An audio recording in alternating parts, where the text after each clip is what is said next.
Ich liebe das Internet für all die Weirdness, die seltsamen, großartigen Ideen, aber all das und noch so viel mehr kollabiert in diesem Moment. Niemand, der das Internet ernsthaft nutzt, kann mir sagen, dass er das nicht merkt. Und ja, an all dem ist mitunter KI schuld. Und das ist nur ein kleiner Teil, der da auf uns zukommt. So. Dieses Video hier ist wahnsinnig persönlich, weil ich über meine Ängste, aber auch Ängste aus der Community spreche und den tatsächlichen, ich kann es nicht anders sagen, Hass gegenüber KI-Systemen Ausdruck verleihen möchte. Was da auf uns zukommt und schon da ist nicht klein. Und die Augen zu verschließen, das bringt rein gar nichts. Denn dafür ist einfach viel zu viel Geld von so vielen Investoren im Spiel und Geld ist einfach Interesse. Dieses Video hier ist aber auch ein Zweiteiler. Das andere Video behandelt die Gegenseite. Also, warum KI ein Segen ist. Ich finde es wichtig, dass wir beide Seiten betrachten, damit wir entscheiden können, wie wir damit umgehen. Daher schaut euch unbedingt beide Videos an. Aber nun, lasst uns darüber reden, warum KI so vieles zerstört. Ich fange banal an.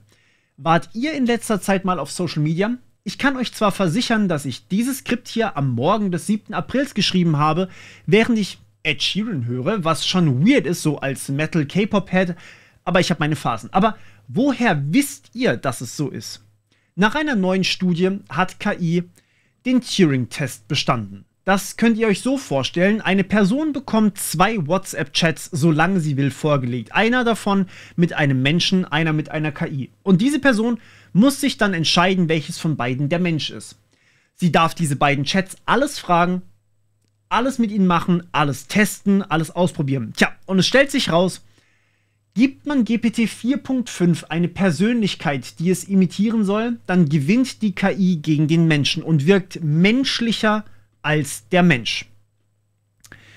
Woher also wisst ihr, dass ich dieses Skript selbst geschrieben habe? Immerhin ist ja meine Zeit wahnsinnig wertvoll. Und so geht es jedem YouTuber da draußen und jedem Autor. Ganz im Gegenteil, wenn ich wirtschaftlich denken würde, dann müsste ich eigentlich sogar eine KI meine Skripte schreiben lassen. Denn sie schreibt ja deutlich schneller und, wie es scheint, sogar besser als ich. Sonst würde sie den Turing-Test ja nicht schaffen. GPT 4.5 generiert als eines der langsamsten KI-Modelle etwa 14 Tokens pro Sekunde. Das heißt, sie generiert einen fast 400 Seiten Roman in etwas mehr als 2,5 Stunden. Sie wirkt aber dabei sogar menschlicher als ich, hat gleichzeitig ein Wissen über alles auf einem Stand von einem Doktoranden in seinem jeweiligen Fachgebiet. Sie arbeitet nachts wie tags an mehreren Romanen gleichzeitig. Und noch so viel mehr. Wie soll ich da mithalten können? Ich verdiene mein Geld mit dem Schreiben von Skripten, mit der Recherche von Inhalten und mit allem, was zu einer selbstständigen Arbeit als Informatiker dazukommt, auch als Dozent dazukommt. Natürlich auch mit dem Schreiben von Code und dem Entwerfen von Software. Aber vor allem mit dem kritischen Hinterfragen von Informationen und mit dem Verständnis von dem, was ihr sehen wollt. Und ja, manche Videos wie dieses hier werden wahrscheinlich nicht so viel geteilt werden. Und das ist völlig okay für mich. Ich entscheide mich dafür. Trotzdem muss das hier auch einfach mal raus. Ich bekomme häufiger mal gesagt, dass ich ein Tech-Bro wäre, der sich ja sicher alle seine Skripte mit KI schreiben lässt. Und soll ich euch was sagen? Sowas tut weh, denn da steckt so viel Arbeit drin. Und da bin ich nicht der Einzige. Meine echten Bilder auf Instagram, aber auch die von echten Künstlern, viele gehen mittlerweile einfach von Haus aus davon aus, dass die Inhalte KI generiert sind. Ihr erinnert euch bestimmt an das Etsy-Video oder das über Bildgenerierung von GPT-4o. Wahrscheinlich, hoffe ich mal. Wie soll sich ein Fotograf oder ein Maler über Wasser halten? Die meisten Stockfotos, die ihr bei Newsseiten wie Heise oder sowas findet, sind mittlerweile KI generiert. Stockbibliotheken sind geflutet worden mit KI-Inhalten. Okay, aber das sind ja jetzt nicht so viele Betroffenen, richtig? Gut. Aber was ist dann mit der Musikindustrie? Wie soll eine Band bekannt werden, die noch am Lernen ist, wenn KI-Musik so viel beeindruckender ist, dass manche mir geschrieben haben, dass sie nur noch Suno und Udio als Radio hören. Das sind KI-Musikgeneratoren, weil sie kein Geld für Spotify ausgeben wollen. Und ja, auch mit Memes und sexy Content auf anderen Social-Media-Netzwerken geht es los. Natürlich noch nicht vollständig, aber seit ChatGPT zuverlässig Text bauen kann, wird es schwierig. Wer noch kein einziges KI-generiertes Short hier auf YouTube gesehen hat, der schaut entweder keine Shorts oder hat es vielleicht einfach schlichtweg nicht erkannt. KI-Inhalte wirken aber vielleicht auch noch zu schlecht oder auch einfach nicht künstlerisch. Es fehlt so ein bisschen das Verständnis. Klar, das kann man so sehen. Der komplett virale Ghibli-Trend auf Social Media allerdings, wo jeder sich Ghibli-Bilder erstellt hat, weil sie so cute sind, der sagt mir ein bisschen was anderes. KI-Bildgeneratoren sind jetzt in der 4. Generation. Das definiere ich so, das ist jetzt nicht offiziell. Aber Videos und Musik sind nach meinem Verständnis erst in der 2. bzw. 3. Generation. Und das heißt im Umkehrschluss, in 2 bis 3 Jahren sind die genauso weit wie Bilder jetzt. Und nein, die künstlerischen Berufe sind längst nicht die einzigen. Ich habe mir aus finanziellen Gründen einen Vertrag generieren lassen, den ich brauchte, aus beruflicher Natur einfach. Ein Anwalt hat dann drüber gelesen und hey, es war fast alles gut. Das hat mir über 2000 € gespart. KI ist mittlerweile akkurater als ein Arzt, das hatten wir uns in einem Extra-Video angeguckt und kann Hautkrankheiten besser erkennen als ein Mensch und noch so viel mehr. Okay, aber wie sieht's mit Programmieren aus? Ich habe mich mit vielen von euch unterhalten, die meisten von euch sind ja Entwickler, und ich habe mit einem Softwareentwickler, einem Senior-Entwickler gesprochen, den ich wirklich sehr respektiere. Er sagt, mittlerweile teilt er Tickets in mehrere Abgaben auf, für die Fachleute Commits auf, damit es überhaupt noch nach Arbeit aussieht. Aber er bearbeitet sie alle mit KI, wie zum Beispiel auch mit Claude Code. Ein Co-Professor, der mit mir an einer Hochschule gemeinsam unterrichtet hat, probiert gerade Manus aus. Das ist der AI-Agent, den ich euch mal gezeigt hatte, der aus China. Er sagt dem Ding einfach, was es tun soll und bekommt dann für ein paar 100 € API-Anfragegelder ein Ergebnis, das gut ist, das wirklich gut ist. Davor hätte er bis zu 4000 € oder sogar noch mehr für dasselbe Ergebnis gezahlt. Und im Übrigen, ich habe mich für dieses Video hier, weil es so extrem persönlich ist, gegen einen Sponsor entschieden. Aber das ist finanziell auch einfach keine schlaue Entscheidung. Denn anders als viele denken, ja, es ist sehr teuer, auch einen YouTube-Kanal zu betreiben, wenn man davon leben muss und sogar noch andere Menschen anstellt. Daher würde ich mich einfach wahnsinnig freuen, wenn ihr euch kurz mein Patreon anschauen wollt. Es gibt dort verschiedene Abstufungen. Beispielsweise könnt ihr in der Endkarte genannt werden oder auch mir einfach mal direkte Fragen stellen und ich kann sicher sein, dass ihr kein Bot seid. Kein Bot würde wahrscheinlich dafür bezahlen. Ihr könnt aber auch meinen Newsfeed dort bekommen und sogar in ein monatliches Q&A mit mir kommen und den anderen Patrons, die da auch dabei sind. Ich verlinke euch das alles auf jeden Fall unten in der Beschreibung. Aber was das alles heißt, ist im Grunde, unser gesamtes Internet wird überflutet mit sogenanntem AI-Slop, KI-generiertem Content, der zudem einfach noch grottenschlecht ist. Warum? Naja, jahrelang schon und noch immer geht es darum, in der Google-Suche ganz weit oben zu stehen. Und das passiert unter anderem, wenn man möglichst genau eine Suchanfrage trifft mit seinem Content. Also lassen Firmen oder auch Privatpersonen, die sich ein paar Werbeeinnahmen zusammenstreichen wollen, zu jedem, wirklich jedem Thema Bilder, Blogtexte, Social Media Content, Podcasts und alles, was ihnen einfällt, generieren. Klar, KI-Content ist ja quasi for free und landet nicht niedriger in irgendwelchen Suchergebnissen. Dieses Studio hier zieht wahrscheinlich bald um und ich habe nach Inspiration gesucht und Alter, ich bin glücklich gewesen, wenn von 10 Bildern bei Googles Bildern, jetzt hätte ich fast gesagt Google KI, aber Googles Bildersuche, wenn 10 Bilder, eins davon nicht KI war. Ähnlich sieht es aus mit Reviews auf Trustpilot, auf Amazon, auf Google Maps, auf allen Plattformen eigentlich. Alles wird einfach nur geflutet von Bots. Genauso wie dieses Video wahrscheinlich hier unten in den Kommentaren auch wieder. Tinder hat gerade erst eine Ausweispflicht eingefügt, damit ihr euch nicht auf ein Date freut und am Ende kommt ein Roboter oder es kommt einfach gar niemand, weil man nur eure Daten sammeln möchte und dann euch vielleicht sogar noch in einen Heiratsschwindel verstricken möchte. Und wisst ihr was? Eigentlich sollte ich es hassen. Eine Ausweispflicht auf einer Dating-Plattform ist ein Albtraum aus einer Sicherheitsperspektive. Das ist eigentlich alles andere als gut. Das sind viel zu sensible Daten, die dort liegen. Und es ist nicht abwegig, dass Tinder irgendwann mal gehackt wird.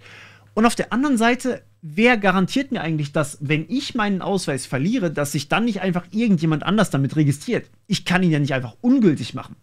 Und übrigens, ChatGPT erstellt auch Fake-Bilder von Ausweisen, wenn ihr nur höflich genug fragt.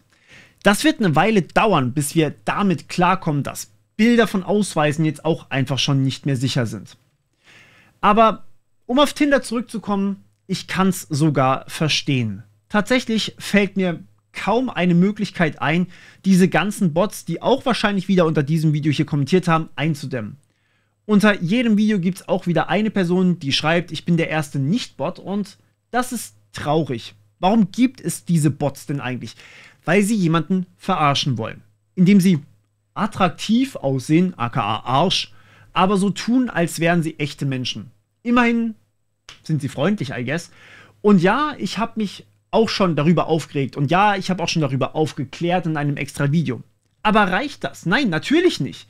Meine eigene Großmutter wurde angerufen von einer KI-Stimme, die so getan hat, als wäre sie ein Anwalt. Und dann so getan hat, als wäre meiner Tante etwas Furchtbares zugestoßen. Jeder, dessen E-Mail auch nur annähernd öffentlich ist, kann sie kaum noch nutzen. Mein LinkedIn wird derart geflutet von irgendwelchen Leuten, die mir irgendwas andrehen wollen. Ich kann es nicht mehr nutzen. Coaches, Investmentberater, irgendwelche Mindset-Gurus, alles automatisiert mit irgendwelchen Bots. Ja, ich bin aufgeklärt, ihr vielleicht auch, aber leider natürlich nicht jeder. Und ich habe allmählich von wirklich jeder Person gehört, die irgendeinen Scam mal abbekommen hat. Meine Oma war komplett aufgelöst danach, weil sie es einfach nicht gewohnt ist. Eine andere Person war schon auf dem Weg ins Zoom-Meeting mit einem Scammer, also buchstäblich. Zum Glück hat er aber abgesagt und ich habe es mitbekommen. Das Internet ist von einem tollen Ort zum Austausch, zum Ideenteilen, zum Memes genießen und Spaß haben, zu einem Ort voller Scammer, Krimineller und Shit-Content-Flut, die mehr nervtötend ist, als dass sie uns bereichert geworden. Klar, das alles gab es schon früher, keine Frage, aber da waren die Scammer wenigstens noch limitiert durch ihre eigene Zeit. Jetzt braucht es nichts als ein paar Credits und die API von ChatGPT und schon hast du einen Autoscammer. Nicht nur das, aber auf welchen Daten sind denn diese KI-Systeme eigentlich trainiert? Naja, auf denen, die wir über die Jahre ins Netz gepustet haben. ChatGPT hat vermutlich auch mit meinen YouTube-Videos Programmieren gelernt, vom anderen Kanal, und Informatik. Mit Gronks Videos hat Nvidias KI ziemlich sicher Minecraft spielen gelernt. Und natürlich nicht nur mit unseren Inhalten. KI-Systeme lernen mit einfach allen Daten, die sie finden können. Bücher, Zeitungsartikel, Paper, mehr Content, als wir jemals in unserem gesamten Leben konsumieren könnten, ist in diesen Trainingsdaten. Dass das übrigens Urheberrechtsverletzungen sind gegenüber Künstlern, Journalisten und Co., das kann man den Unternehmen durchaus vorwerfen. Und ja, es gibt zahlreiche Urteile. Aber in Japan beispielsweise sind KI-Systeme zeitweise vollständig von Urheberrechtsverletzungen befreit gewesen. Das hat sich aber mittlerweile zum Glück wieder ein bisschen geändert. Und in den USA, da lobbyiert OpenAI schon ziemlich kräftig, dass Urheberrecht oder Copyright generell nicht mehr für sie gilt. Sonst zerstöre man ja das zarte Pflänzchen KI. Beziehungsweise nein, eigentlich zerstört man damit dann nur die finanzielle Grundlage von KI-Firmen, denn für die Daten bezahlen, das wäre ja nicht wirklich wirtschaftlich, nicht wahr? Aber die Frage ist, wie soll man das denn verhindern? Wenn ich ein Video von Gronk gesehen habe über meinen Browser, um Minecraft zu lernen, darf ich dann keine eigenen Videos mehr zu Minecraft machen?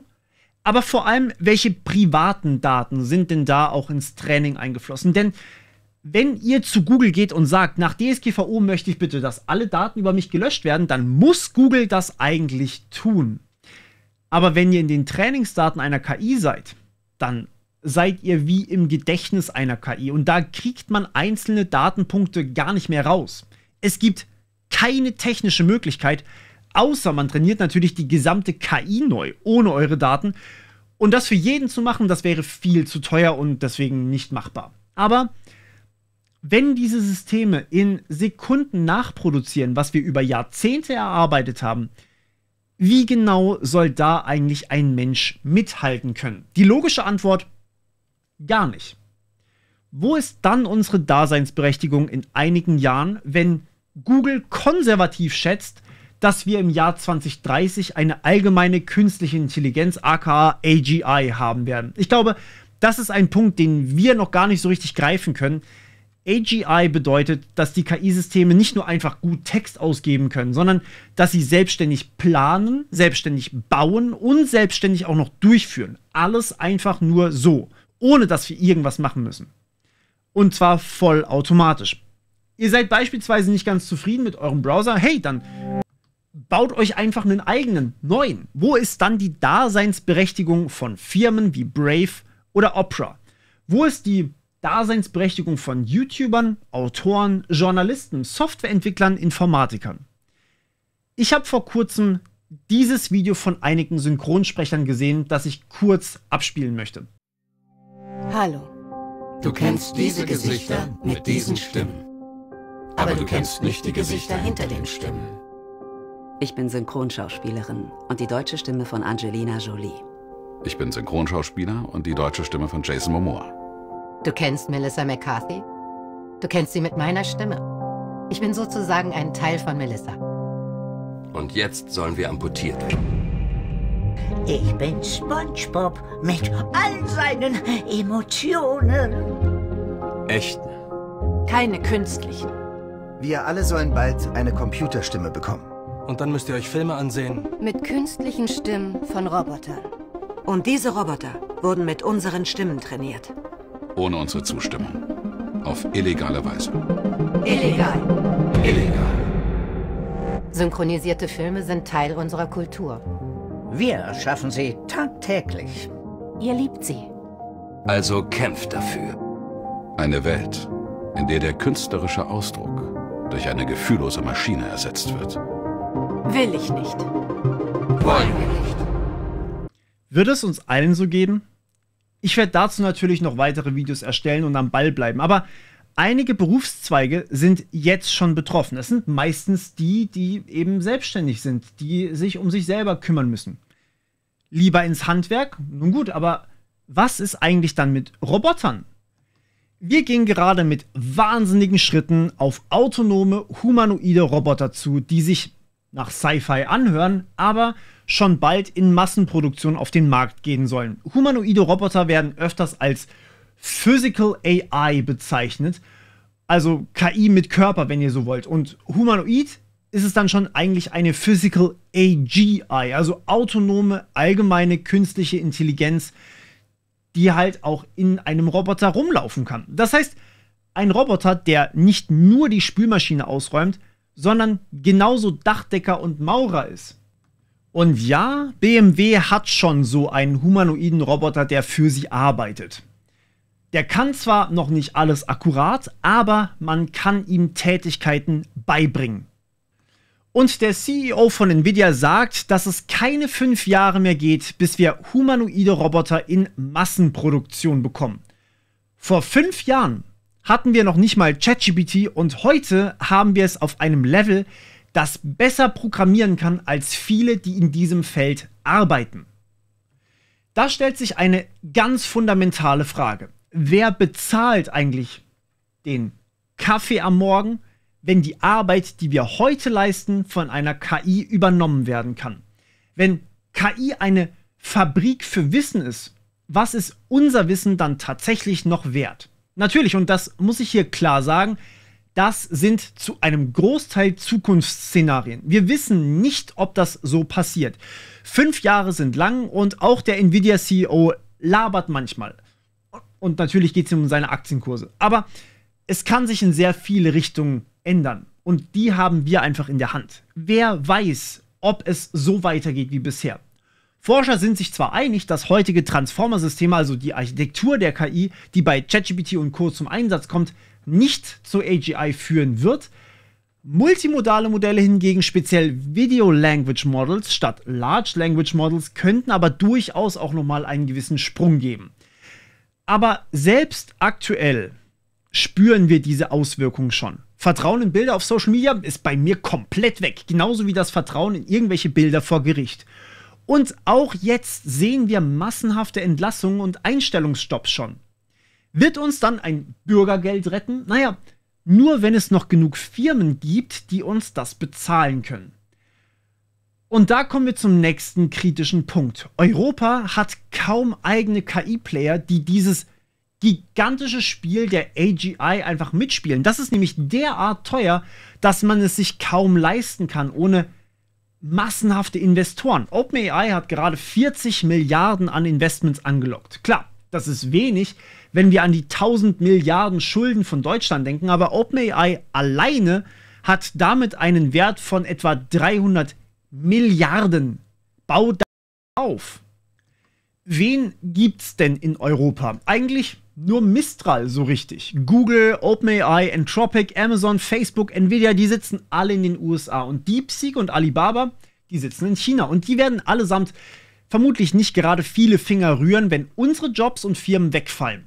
Für viele stellt sich daher gar nicht mehr die Frage, ob unsere Jobs ersetzt werden, sondern welche Firma den Großteil von uns ersetzen wird und was wir dann eben stattdessen machen. Oder vielleicht sogar welches Land uns ersetzen wird. In den USA sieht es nämlich gerade tatsächlich mehr nach der Welt von Cyberpunk 2077 aus, wo sich dann Arasaka mit Militech die Welt aufteilt.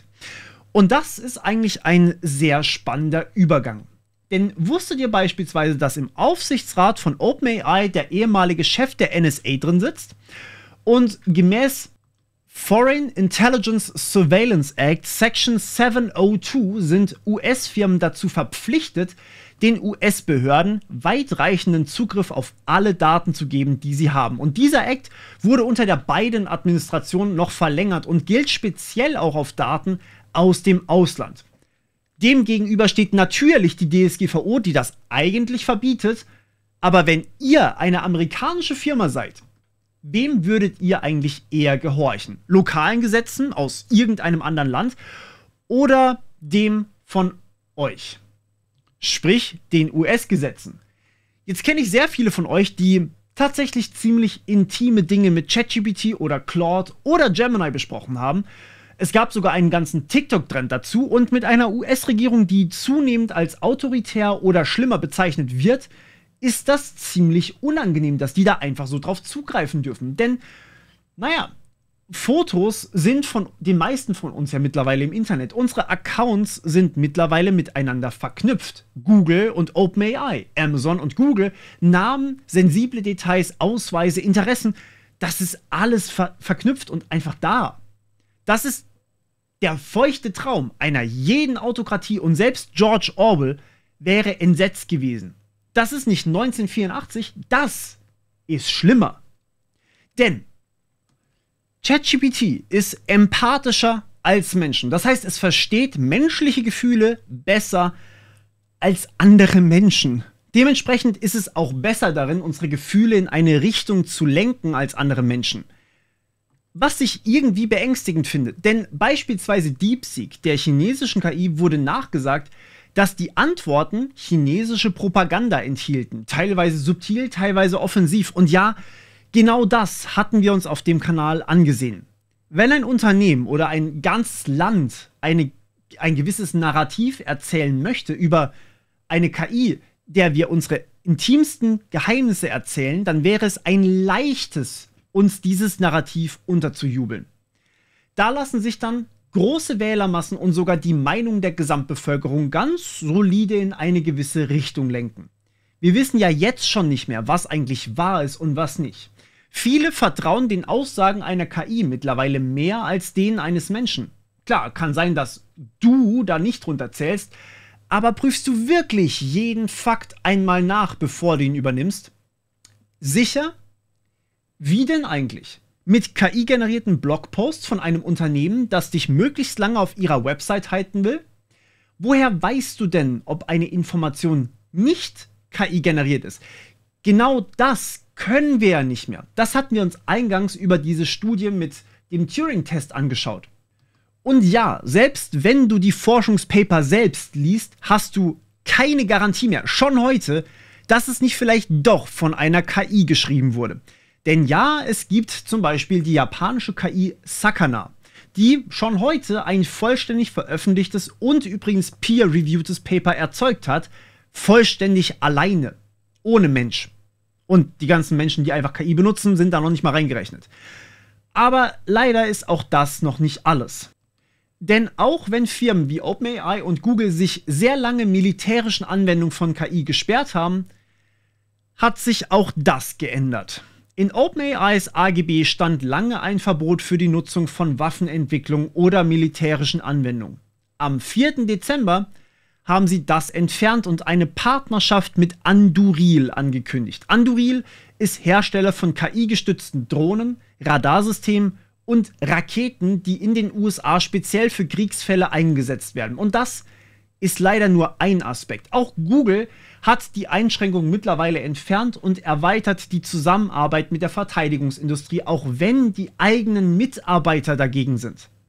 Und wenn sich das jetzt für dich nach hartem Sci-Fi Cyber-Future-Shit mit klarem Knall gegen die Asimovschen Robotergesetze anhört, dann hast du absolut recht. Die Frage am Ende ist aber, wo kommt das Geld her? KI ist nicht gerade leicht zu monetarisieren. Eine Anfrage an KI, die kostet ein paar Cent. Die Verbraucher sind oftmals nicht bereit, das zu bezahlen. Oder hättet ihr Ghibli-Bilder generiert, wenn ihr für jedes Bild 15 Cent bezahlen hättet müssen? Staaten bezahlen aber Unsummen für Krieg. Ich sag nur 500 Milliarden Schulden. Einiges an Forschung wurde in der Vergangenheit nur akzeptiert, nicht weil es der Allgemeinheit dient, sondern weil es Angriff oder Verteidigung dient. Und ja, da kommt genau diese Sorge, dass es zu einem KI-Wettrüsten kommt. Die scheint dann plötzlich gar nicht mehr so weit weg. Aber wo wir gerade von Endzeit sprechen, gibt es ja durchaus noch einen weiteren Elefanten im Raum. KI zu trainieren, das kostet wahnsinnig viel Energie. Zahlen habe ich von Grok gefunden, das ist die KI von Elon Musk, der auf dem Colossus Cluster trainiert hat. Und zwar für 250 Megawatt im Training für knapp 3000 Stunden. Das sind, wenn ich mich hoffentlich verrechnet habe, 730 Gigawattstunden. Das ist grob ein Fünftel des Jahresstromverbrauchs der gesamten Schweiz. Und da ist noch keine einzige Anfrage von einem Nutzer an das System drin. Das ist nur das Training. Die müssen alle nochmal extra bedacht werden. Und natürlich gibt es Forschung, die das reduzieren möchte. Da gab es gerade von der TU München erst ein Paper. Aber es sollte auch klar sein, dass wir da mit erneuerbaren Energien nicht rankommen und dementsprechend mit fossilen nachschießen müssen. Und ja, all das zusammengenommen sehe ich ziemlich direkt, was da auf uns zukommt. Eine immense Wolke, die uns nach noch mehr Geld betteln lässt, sodass wir uns noch ein bisschen mehr ausbeuten lassen müssen. Die Frage ist irgendwann, wofür braucht man noch Menschen? Heute ist meine Frage, erstelle ich eigentlich YouTube-Videos nur noch, damit eine KI, die die Zusammenfassung liest von der Werbung in meinem Video eigentlich was mitbekommt und das dann in den Trainingsdaten landet? Oder erstelle ich Videos, die irgendjemandem irgendwas bedeuten? In ein paar Jahren wird die Frage sein, was genau kann ich tun, damit ich für jemand Reicheren als mich irgendeinen Wert habe, damit er mich bezahlt? Denn mein Wissen, das könnte es dann eventuell schon nicht mehr sein. Oder störe ich dann einfach nur noch und muss hoffen, dass ich nicht entfernt werde, damit der Platz wieder frei wird. Aber hey, da das hier sowieso wahrscheinlich nicht so richtig greifbar ist, gehe ich jetzt wieder mein Hirn rösten mit KI-generierten Katzenvideos im Anime-Stil. Oder vielleicht höre ich auch ein bisschen KI-generierte Musik. Falls du auch die Vorzüge von KI ansehen willst, kann ich nur noch empfehlen, den anderen Teil dieses Videos zu sehen. Warum KI ein Segen ist. Das glaubst du mir wahrscheinlich nach diesem Video nicht so richtig. Wo ist KI denn für dich heutzutage schon ein Fluch? Schreib mir das mal in die Kommentare. Außer du bist ein Bot, dann schreib abonnierten Morpheus. Bis zum nächsten Mal im Cyberspace.